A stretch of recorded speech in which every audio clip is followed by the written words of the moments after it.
So if we need extra things to talk about. Nice. Good Monday morning, everyone. Happy early Thanksgiving. Oh my gosh, we'll have to dive into that because I'm just everything. The holidays are here and it's crazy. But you guys listen to Author Talk with me. Aimee, Valerie, and Russell is here. Our guest may join us. So hopefully so. But if not, you guys know we have plenty to talk about. So to dive into the weekend, holy crap, I cannot believe that Christmas is literally, or December is next week. Like, I can't believe that. Welcome, James. We are talking about our weekends. Oh, and sorry so it's all good. It's all good. Thanks. But I cannot believe that December is already next week. We haven't even had Thanksgiving yet, which is this week, which is crazy to me. But I have a funny story for you guys. And as you guys know, Josh, my husband, for those of you guys that are new, he doesn't listen or watch my show. So I can say all these things. And I let him know usually before he goes to bed that I've said this. So he finds out eventually. Okay. So this weekend, granted, there will be foul language on my end on this part because it's funnier with it. So this weekend, Josh wanted to finish up our lights. Okay. And so I'm going to show you what our house now looks like because I don't post a whole lot of photos. So I'm going to show it now as I tell this story so you guys can understand this story. Okay. So this is my new house. See, you have these eaves that are pretty high up there, right? So it's like the Griswolds up over here. So all of this lower part, the lower eaves was all done. And Josh was like, "Oh, I really want to finish them. I think we can do it. Let's go rent a 32-foot ladder. I'll get up there. I'll do it." Right. Okay. Granted, Josh has this huge fear of heights. Okay. Uh-oh. And me, how would he even suggest that? Girl, just this story gets great. So me being the wife that I am, I pull out a lawn chair, prop it up in the driveway, and I'm just running my mouth. Like, do you need me to get up there and do it? Are you okay? Because he's just like bear crawling. Okay. He's like going really slow. And so I'm just yapping, running my mouth, doing Aimee goodness is how I'm going to label it. And I start climbing up the ladder, and I also have a fear of heights, not as detrimental as Josh, but I do have some things. I have young kids. I'm not ready to die. And so I climb up the ladder, and then I'm like, I'm too pretty to do this. And then I go back down, right? I pull the girl card on that totally. So I get on my Facebook group, and I just write these guys that will hang your lights for you. I'm like, "Hey, me and my husband have this huge fear of heights. We need these eaves done. I have the lights. Can you come and do it?" So they came and did it. Okay. And these guys got up on the roof. And I mean, they were on that tall eave, just walking, doing it. And I looked to Josh and I was like, they just made me and you look like the biggest bitches ever. Because they just got up there and just flat did it. And were like, just straddling it. They hooked their ladder to it, was like overlooking, doing it, getting it done. And I'm just like, man. Hey, that's not for everyone. That is not. It was just so funny because Josh looked at me and he was like, "Yeah, they just made me look like a huge bitch," because he couldn't do it, And so I don't know. We rented this 32-foot ladder. We got it out of my car, climbed it, came back down, put it back in my car, and returned it. Like, I couldn't do it. It was a 4-hour rental. No, but so, it was just. I would defend both of you. I couldn't do it. My wife might be able to do it. I couldn't do it. It was just funny because it was just these guys just hauled it and we're just whipping and doing it. And then I just looked to Josh because I was like, he didn't want me to contact them. So when I told him I had contacted him and these guys were going to come by, he was not happy with it. I have a photo of him being unhappy that I'm not going to share. But, because he wants to do it, he has all these things. And I'm like, I just want it done. Right. So we're just going to do it. I don't care how it gets done. I just want it done. And so I'm not afraid to ask for help, but just how this whole thing kind of escalated and started. But to me, it's just the funniest story because Josh was just determined he could do it, rented this ladder, super confident in it.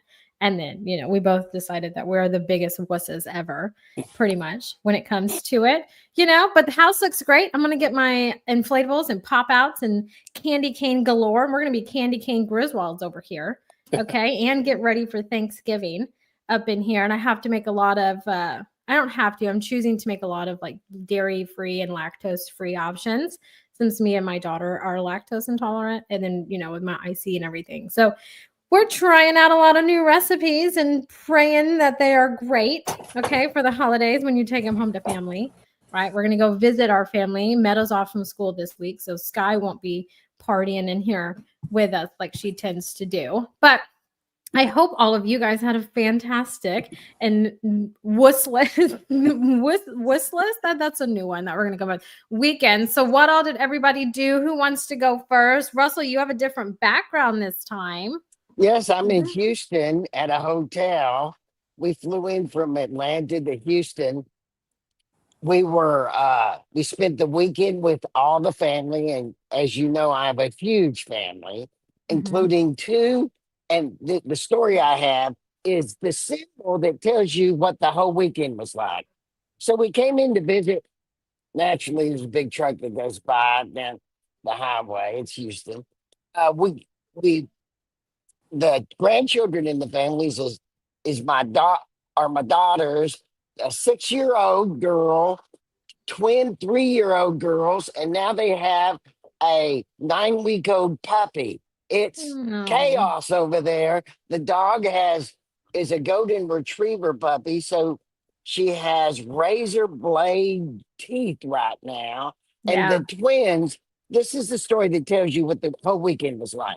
And it was wonderful. I love my family, okay? But this was the weekend. So I'm sitting there, I guess Saturday night, playing with the twins, and one twin tells the other in twin language. They really speak like adults, but they also break down into their twin language to go over to the back door. And she opened it and let her twin sister out the door. Then she shoved her the rest of the way out, slammed the door and locked it, and then came over to sit down and play because she'd gotten rid of her twin. That was our weekend. It was quite crazy. I love that. That's kind of funny, but it's kind of not. No, it's a dark funny. I thought it was funny, but my daughter disapproved of how much I laughed about it. Well, but that was my weekend. It was just insane all weekend. I love it. Well, but you sent me a photo. You have to tell me about this photo that you sent me. Hold on, let me get it. This one. Yes, someone Murder was by Storm. reading it. One of my readers sent this to me. They are vacationing during Thanksgiving with their grandchildren in the mountains of Georgia. And he sent me that picture on my message board from Russell Stories, my Facebook page for my books. And I love that picture. That's great. That is great. Yeah, look at that. That's priceless. That book cover is epic. I love it. That's a great book cover. I love it. Anyway, so I love that. Valerie, James, what did you guys do this weekend? Well, James, would you like to go first? Go ahead. Okay, I'm afraid mine is not nearly as glamorous or anything. I mean, the sad fact is my sets of parents and in-laws, they're getting on in years, so we've had to move them to various homes, and so that means we've had to clear out their old homes, and that's basically been our second full-time job throughout the year. So the end's in sight. This weekend I spent clearing out my stepfather-in-law's apartment, but we're dealing with the saga of the dining room table, which is this huge antique hardwood twin pedestal table that's 7 feet long, 4 feet wide. And that's before you put the center leaf in. Oh, wow. When we moved it in, we said to them into the 10th story apartment that they're at, which was fun because we didn't tell the supers about this. We sort of snuck it aboard the elevator as best we could. Right. We told them, it's like, right, this table's never moving again. Okay. When you leave this apartment, we're taking it out. We're tossing it off the balcony. It was that heavy. Wow. Now, in reality, now that we actually have to do something about this, we can't do that because we probably take out the balconies below us. Right. But we've been we've been trying to give it away, saying somebody's like, "This is a fantastic table. We're giving it to you free. The caveat is you need to bring a truck and 4 of your friends to get this thing out of here. Otherwise, we're going to have to get a truck and 4 of our friends to haul it to the dump." So we'd rather not do that, but we got to be out by the end of the Why month. don't you take one truck, one friend, and a power saw? We thought about Oh my axes. We thought about axes, but well, it does come apart at least. So, and we have a truck, we have a guy. It's either going to the dump tomorrow or somebody may intercept it, and we may sort of say, "Hey, no, take it over to this place." So we'll see. But that's been in between the sort of launch parties or stuff for my new book. It's been all sorting and gathering up stuff and moving things to storage all the time. Yeah. Yes. So I your can turn. totally commiserate with you. My mom is also 80 and moving out of her home 3 hours away. So we have been back and forth, trying to get her property ready to sell and all of these things. And just it's been just, a whole family effort to get everything moved and repaired and ready to list and ready to find her new place. And it's a lot of work. It's a lot of Yeah, work, it and it is. takes a lot of collaboration between a lot of people. So you're Yeah, not alone. it's also emotional because it's like how many Yes, years of memories you have to deal with. exactly. Yeah. In the process, though, we have discovered a lot of lost items, a lot of lost photos, and special things that we, even like some photos of her and my uncle as a babies, and then we're able to, get these restored and preserved, and just little things like that. Those are like the little bright lights throughout the process. Yeah. Yes. So, what about your weekend, Valerie? Oh, it was a little crazy. I feel like I say that every week, but it was. I love it. What Your did we do? weekends are always full of chaos, and I love it. It's like fun chaos. I am chaos. I mean, it should be like my middle name. But anyway, my daughter's been here since last week visiting, so we have been doing a lot of fun stuff. We got to go. Well, actually, David and I went to a city lights tour with Houston First, and they take us on an open bus tour throughout downtown. And this was the Wow. kickoff party.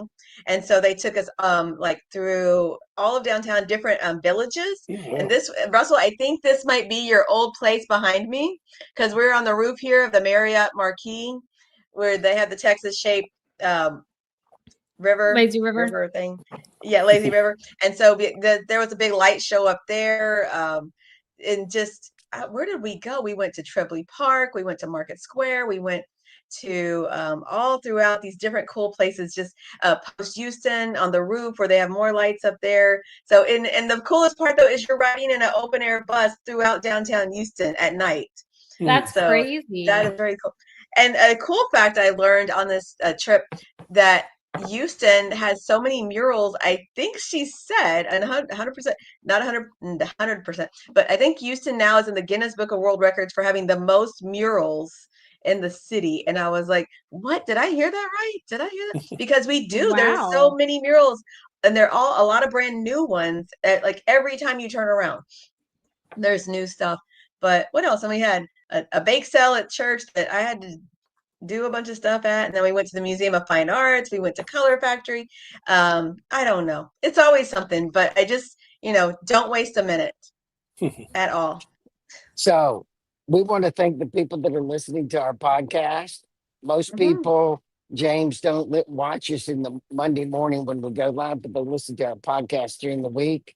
We're top Yes. 10 independent book podcast in America. We're very humbled by it. Uh, it used to be impossible to find our show on the podcast channels until Aimee went crazy and selfish and changed everything. And then even I can find us. And if I can find us, anybody can, because I'm Fair enough. stupid technologically. Aimee, where can they find our show? Oh, Russell, oh my goodness. Yes, I was selfish and I changed the colors to crimson, red, and gold. But you guys can go and find us anywhere that you can listen to a podcast. So my go-to is Amazon Music. I'm an Android user, so Google Play, Spotify. If you're Apple, iTunes, Good Pods is another one. Anywhere that you can look for a podcast, you can go and listen to us. If you want to watch us, because we are very animated, me and Valerie, but we control what comes out of our mouth. But Russell has numerous said, I don't have a poker face. So my face says it all, pretty much how it goes. And I try to talk with my hands. And if not, it's because I'm like shifting back and forth because I want to talk with my hands. So if you want to come and have a good laugh with or at us, half the time we're laughing at ourselves anyways, you can come over to our Facebook group or our YouTube channel or any one of our social media platforms. You can hang out with us, ask us questions, engage with us in the comments when we are live. You're more than welcome to do that. But before we get into the author interview of James, I have to say, because all of you guys, if you're new here or if you're old here, you know that I live in Aggie land. Okay, I live in Texas A&M University College Station. And let me just tell you, the biggest game of the season is happening this Saturday, where the classic rivalry has come back.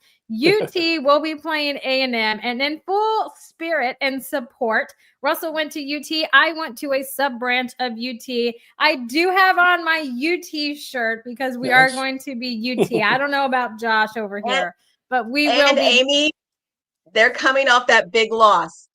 Oh, girl, I know. But I will tell you, it is going to be a madhouse here in town. The game day coverage, ESPN is going to be here. SEC is going to be here. They're all coming back for this huge game that is happening. And I'm pretty sure it's the biggest game of the season. And I will tell you full on, I learned something new, Russell. And I don't know if you knew this, but maybe I just don't understand. I didn't know the rivalry. I had no idea that A&M calls UT TU because they consider themselves the only actual Texas university and not UT. So they will not call UT UT. So when everywhere that I'm seeing here in town, it's TU. And I'm like, who the heck is TU? Exactly. And so they have no context with reality. But that nevertheless, we will not get into that. No, but it has begun. No. So you guys make sure you tune in. You know I will be talking about it next Monday because you know I'm going to be watching it. And we shall just see what happens. But you know what? I was raised on this game. Every Thanksgiving, since as long as I can remember, this was the only thing we did on Thanksgiving was watch the UT A&M game. And we had a big house divided with all our relatives. But everybody, you would eat dinner early, but then you ate again. Yeah. You ate again while you're watching the game. So it was a big deal. And it's gonna be. So I'm excited. I'm excited for a good game. I know. It's going to be. UT is very tough this year, so it's going to be good. But while we're talking about good things, let's get James talking about his books and his award and just his writing journey as a whole. So, Val, take it away. James, I hear you have 2 new books. Yes. Is that right? Yeah, yes. I have, my novel, a young adult science fiction novel called The Sunrunners, set on Mercury, and a companion anthology called Tales from the Silence, which features stories by other authors from across Canada and some guests from Australia and the United Kingdom. So, they're both set in what is sort of called the Silent Earth universe. The concept behind it is the Earth didn't solve climate change, it just pushed the consequences back long enough that they could establish colonies throughout the inner solar system, Mars, Venus, Mercury, the asteroid belt.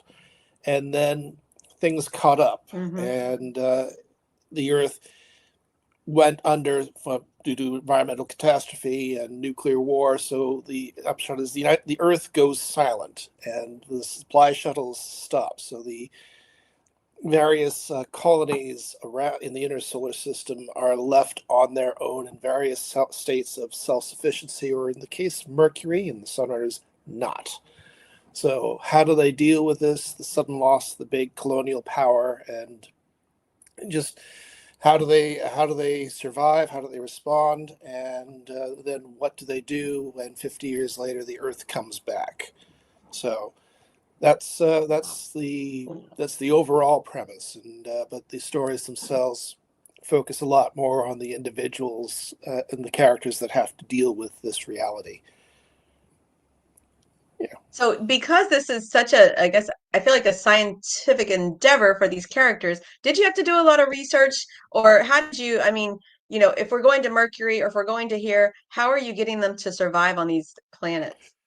Well, a lot of my research is things that I sort of gather along the way, just from reading things that I enjoy, or just sometimes I like reading science blogs, just science news, that sort of thing. Hmm. Hmm. Me I have too. to. In the case of Mercury, I was inspired by the novel Kim Stanley Robinson, excuse me a sec, 2312, and he envisioned a city called Terminator on Mercury that rides on these rails that expand in the heat of the sun, and but with that expansion, it keeps on pushing Terminator, keeping it on the dark side of Mercury so it stays out of direct sunlight.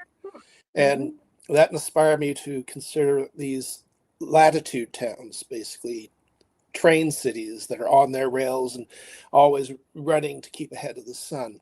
And I showed my work because by having the colonists in the story call their rails Robinson rails, and actually specifically say inspired by the renowned 21st century philosopher Kim Stanley Robinson, who yada yada yada. But then I took things in a different direction, and so yeah, with research, a lot of stuff comes organically just by things I pick up over time, and then when I started writing the story, then yeah, I go through into the internet, check out NASA.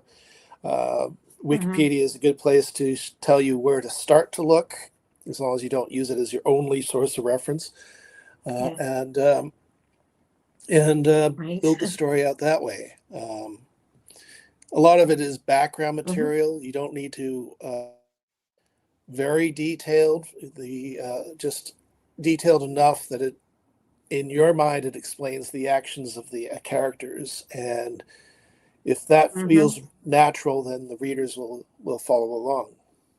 Yeah, Exactly. Exactly. yeah. And so how does the earth start to just fall apart in your It story? it's I've called this in my own head sort of a very Gen X apocalypse. I was born Hmm. in the early 70s, and so in the 70s and 80s we had the threat of nuclear war always, Yes. on the back of my mind until the fall of the Berlin Wall. So when the Yes. Earth collapses, it collapses suddenly. I mean, they've been dealing with all these environmental problems, and just it's breeding instability, but just at one particular moment it all breaks and somebody sets off the nukes. So Hmm. it's done in a day, and to many people it comes as a complete surprise. So Hmm. and even though if they had been paying attention, they could have seen it coming. Yes. Yeah. What I'm most impressed with is that, okay, I also am about the same age as you, and so just that was a very impactful time for us. And I know you probably remember, like, even the movies, like there was a nuclear attack, and now here's America after a nuclear attack, and Yeah. but just having that stay with you to become like an impetus to be included in your story, that's really impressive that you could build on that concept. Well, it's you take the stories that you grow up with, and for better or for worse, these are the stories that we've had, the Yes. we've had since our childhood, and Hmm. that's what you build upon when you write, I find. Yes. Hmm. I Yeah. agree. So, And so how many stories, characters are we following throughout this book? well, the Sunrunners is there are two main characters, and two interweaving timelines. We see the start of the silence and we see the end of the silence. So the start of the silence, Mercury, which has had to import about 2/3 of their food from the earth, they really need a miracle. So we follow Lieutenant Adelaide Hmm. Koning, who is it is a officer on one of the latitude towns called the Messenger, and she has to make some hard choices about to deal with starvation and the breakdown of order. And as a result of this, ends up taking command of this particular latitude town and forging taking on the leadership role. The position she uses is, she calls it a stadtholder, which is a Dutch term meaning steward.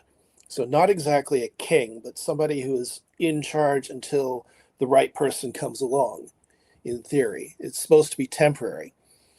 50 years later, we have her granddaughter Frida, who is now the crown princess. So it's been a long sort of temporary type of thing. And Frida is a crown princess who would much rather be an engineer, but she's in line for the throne of the Messenger. And until a suspicious accident costs her her arm, her left arm, and most of her right hand, and also kills her mother, who's the queen. So she is 17 and now a young and very vulnerable queen, and her grandmother Adelaide takes over again as dowager and regent, and that's the situation when the Earth makes contact again. And so it's those two stories and how they sort of relate to each other. So they each face sort of similar massive changes to their situation, and how the two different generations sort of deal with the problem, and how the way one generation dealt with the problem, how that affects the second generation. So hope that answers your question. Yes, yes, that was great. Russell, did you have a question about this particular book before we move to the next book? I do. I have a couple of questions. James, how did you internationalize the population of characters in your book? Okay, well, that's a good question. There are on Mercury, there are 17 latitude towns and 2 polar statics. I didn't get into too much detail, although I did take the time to name each of them. And my thought was, these were all established decades before by the various different space agencies. So the Messenger, which has a lot of Europeans on it, the main characters are both Dutch, was an initiative from the European Space Agency. Their main rival in the book, the Hermes, was set up by the Brazilian Space Agency. There's the Equator town, the capital called the Apollo, that was set up by NASA X, sort of NASA and SpaceX. And so the thought was the other major space agencies would each have their own latitude town. And since then, there's been some immigration between the various towns. And so that I wanted to make sure there was a diversity of characters, and so just to make it not very just to make it less so obviously American or anything like that. So there's a very German feel, a very Germanic European feel in the Messenger, and something some of the characters on the Hermes sort of have some Portuguese catchphrases because they're from Brazil, that sort of thing, and so yeah. My second question is: this is near science fiction, right? This isn't far science fiction.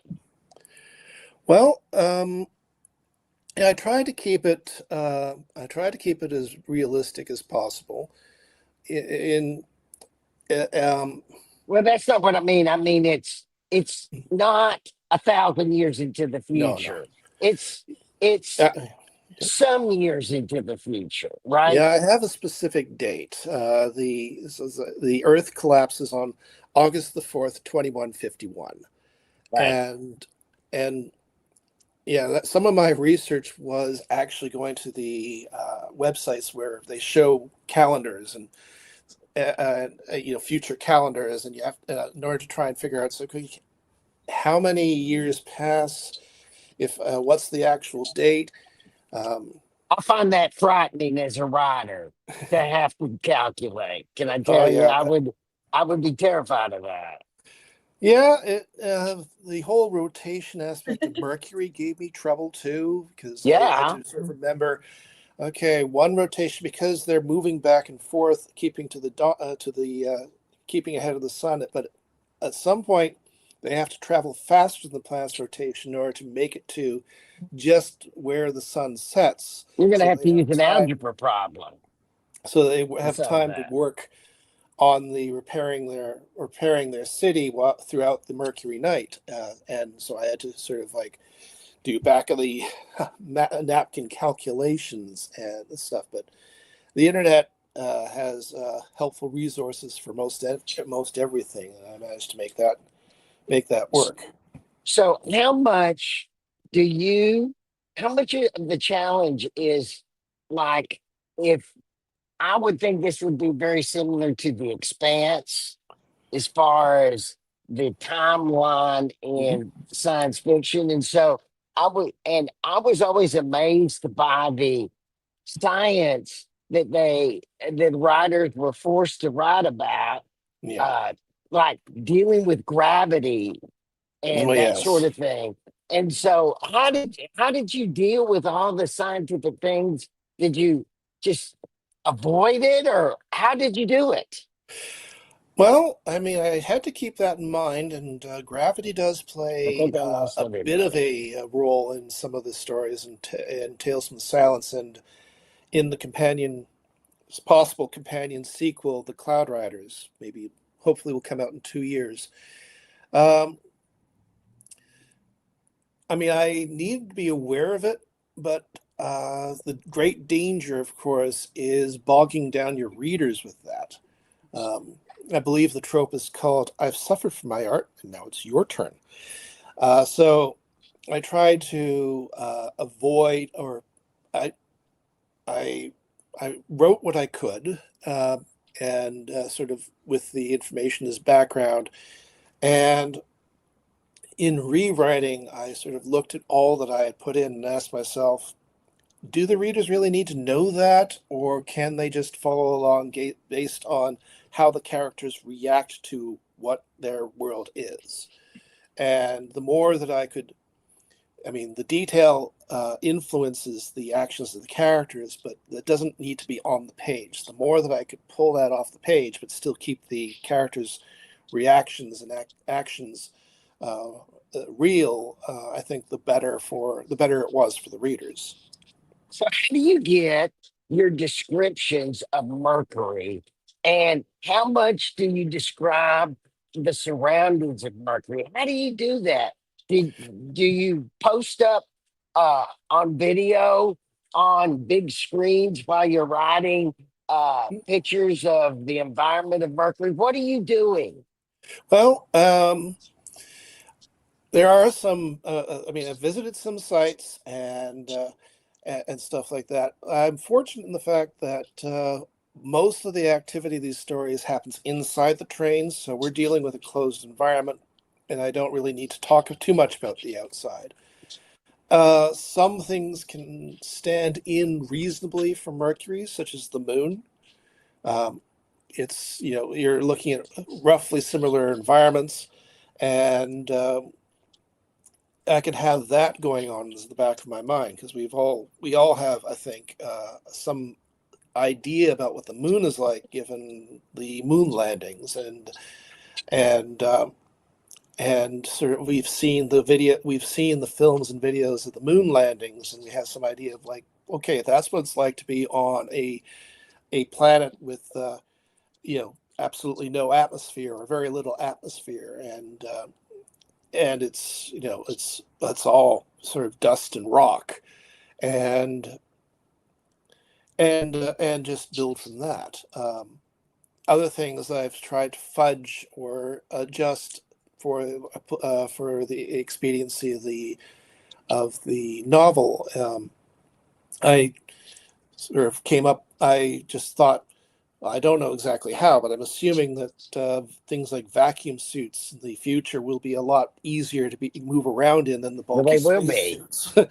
So You're right. that I hope that I hope is realistic enough. If not, I hope the readers are just going to be following along the story well enough that they won't worry about it. So, do you have like? Mhm. Is this all on Mercury? Do you have? Is it also spaceships, or is this drama on Mercury? Is there Well, an the Sunrunners international is tour? What are we doing? the Sunrunners is on Mercury, and it's limited to the various latitude towns.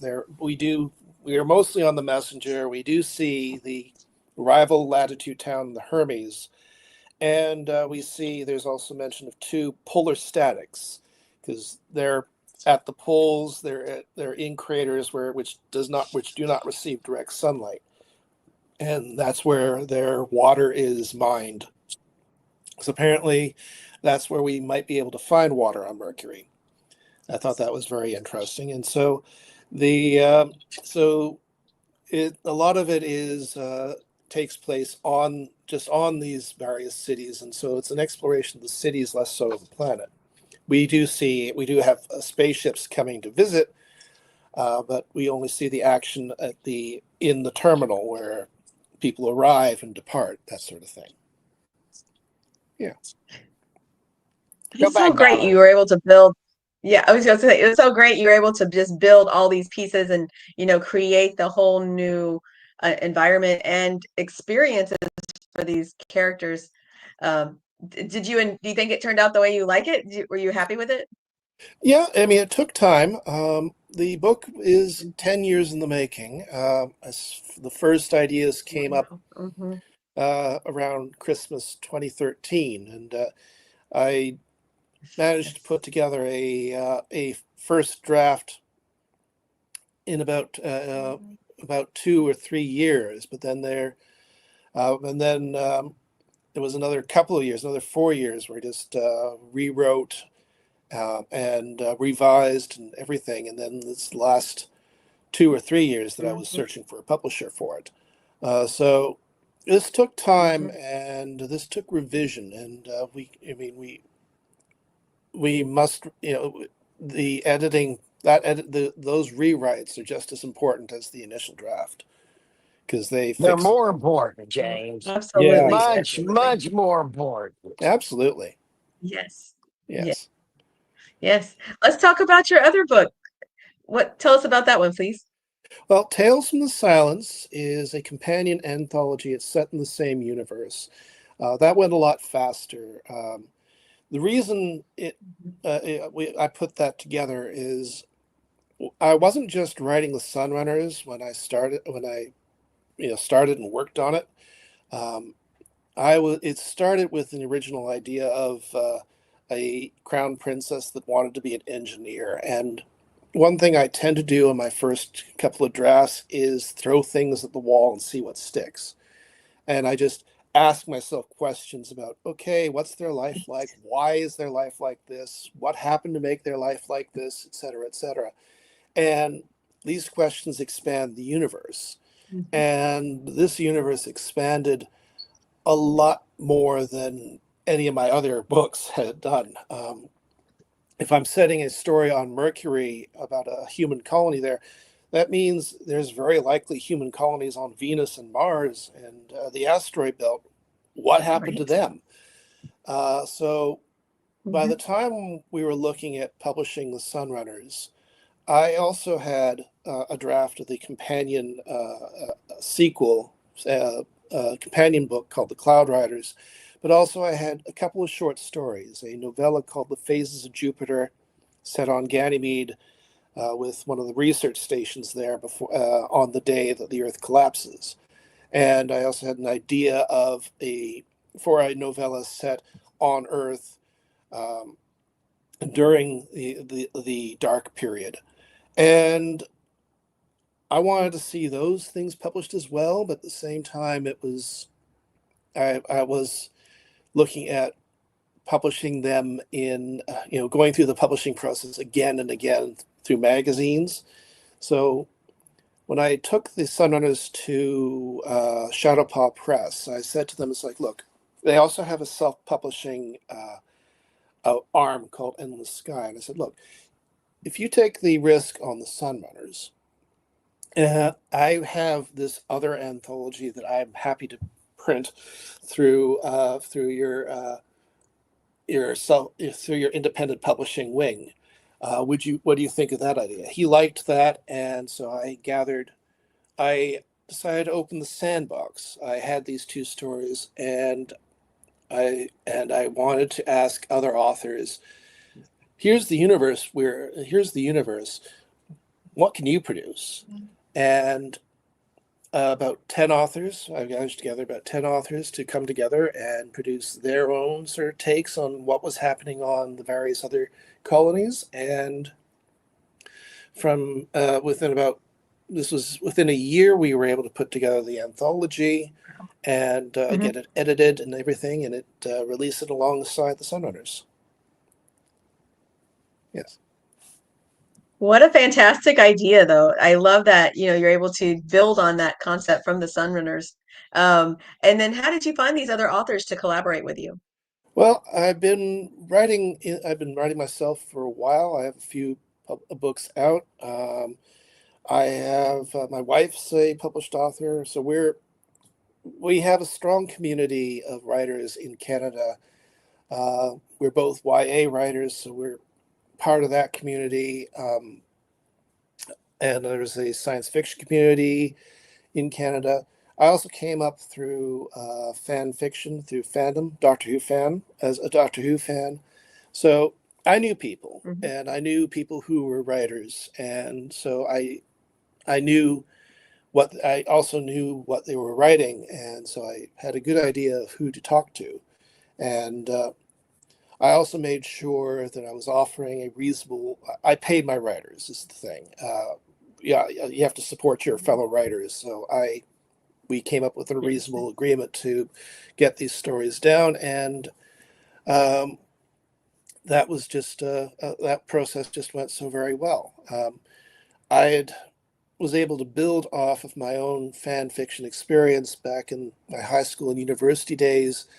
I not only wrote Doctor Who fan fiction, I edited Doctor Who fanzines, and it was always so much fun to gather all these different people and their different styles and put together something that was more than the sum of their parts. And so this was very much in that vein, and it was a delight to sort of see all the different styles, the different takes on things, and see how they work together. And there were very few, if any, conflicts. So that worked out very well.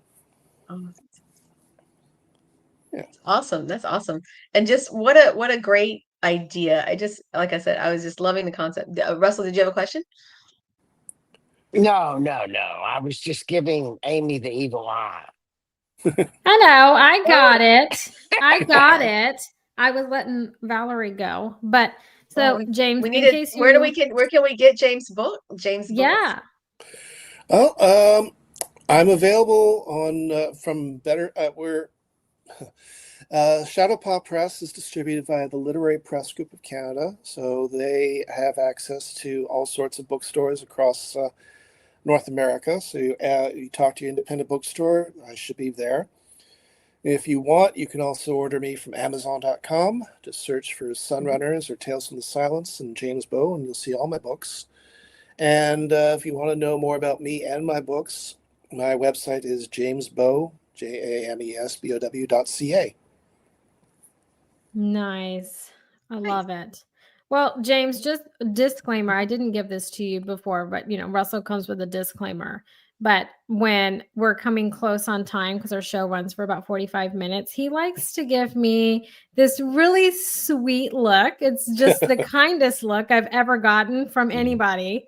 And so when he said the evil eye, he really meant just his angel eyes about how happy he is. That's really what he meant to say. So, Fair you know, enough. if anyone knows Russell, you understand it. I'm a sweet guy, 100%. James. I'm a very sweet guy. That's great. Exactly, Kelly. It's not author talk. If Russell's not insisting that, I check the time. That's very true, Kelly. true. 100%. But let's do closing questions, comments, statements. Russell, I'm going to go to you first, and then I'll go to Valerie. Okay, I'm a little jealous of what you've done, James. You built this universe. It's a near time science fiction universe with multiple planets and multiple platforms that then you invite other writers to write stories about, create another part of your universe. Then you guys can argue and discuss about whether you want that a part of. It sounds. I'm kind of jealous. Oh, It appreciate sounds that. awesome, James. That's Thanks all I very have to much. say. I'm jealous. Oh, thank I you. love it. Valerie. Yep. Yeah, well, congratulations on that 10-year journey coming to fruition, because I know from, my own personal experience, and Russell knows as well, just getting that all done. And it's, when you see that closure, it's such a great feeling. And then I wish you the best success and congratulations as well on the companion book. Thank you very much. Yes. James, well, I want to thank you for taking time out of your day, your morning, your afternoon, wherever you're joining us from, to hang out with us and talk with us and just let us dive into your universe and you as a writer and how that all kind of came to be. I love to hear those stories and to dive into it and to listen. And it wouldn't be a Monday morning if we didn't get to do that and talk with such a fascinating author. So thank you so much for taking time out of your day to come and hang out with us. Thank you for your questions. It was a great time. Oh, well, good. Well, everybody here in the States, we are wishing you a happy Thanksgiving. Go UT. I will just flat out say that. So if you're watching the game, we are Longhorns fans. So go UT all the way. But until next morning, you guys have a safe, a wonderful week if you're traveling. Happy Thanksgiving, and we will see you all next week. Until then, bye for now, everybody.